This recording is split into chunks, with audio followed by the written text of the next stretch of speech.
Assalamualaikum warahmatullahi wabarakatuh. Alhamdulillahirabbil alamin wa bihi nasta'in wa ala umurid dunya waddin. Assalatu wassalamu ala asyrofil anbiya'i wal mursalin wa ala alihi wa sahbihi ajma'in. Amma ba'du. Segala puji bagi Allah Subhanahu wa taala yang telah memberikan kita nikmat iman, Islam dan kesempatan lainnya untuk terus berbuat kebaikan. Salawat serta salam semoga tetap tercurah kepada junjungan kita Nabi Muhammad SAW, keluarga, sahabat, dan seluruh umatnya hingga akhir zaman.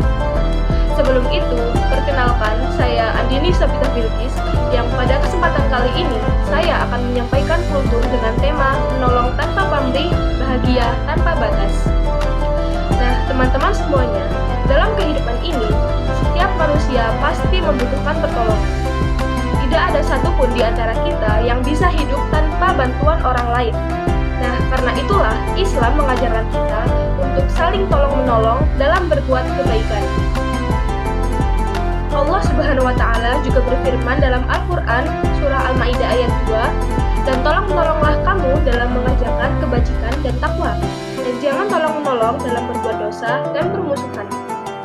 Rasulullah SAW juga bersabda dalam hadis yang diriwayatkan oleh Imam Muslim, "Barang siapa yang meringankan kesulitan seorang mukmin dari kesulitan dunia, maka Allah akan meringankan kesulitannya pada hari kiamat.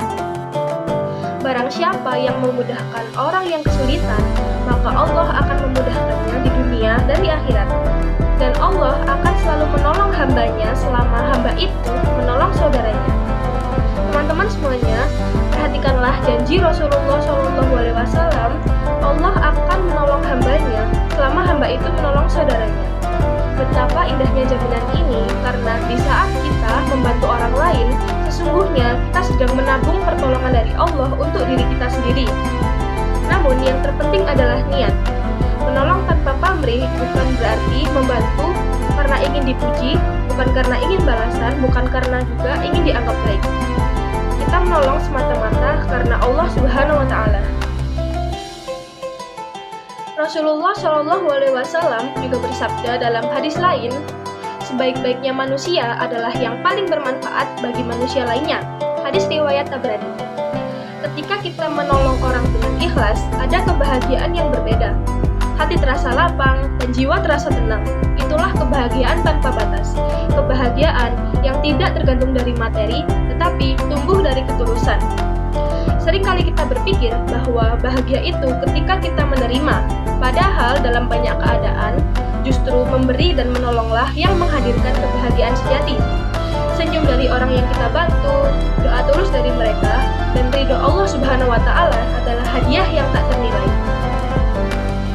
Teman-teman sekalian, mari kita luruskan niat dalam setiap kebaikan. Jangan sampai tangan kita memberi, tapi hati kita menuntut balasan. Jangan sampai kita menolong, tetapi berharap dipuji. Semoga Allah menjadikan kita hamba-hambanya yang ringan tangan dalam setiap kebaikan, tulus dalam membantu, dan luas hatinya dalam memberi. Semoga kita termasuk hamba-hamba Allah yang gemar menolong tanpa pamrih, sehingga Allah melimpahkan kita kebahagiaan tanpa batas di dunia dan di akhirat. Sekian kultum dari saya, mohon maaf apabila ada salah kata. Terima kasih. Wassalamualaikum warahmatullahi wabarakatuh.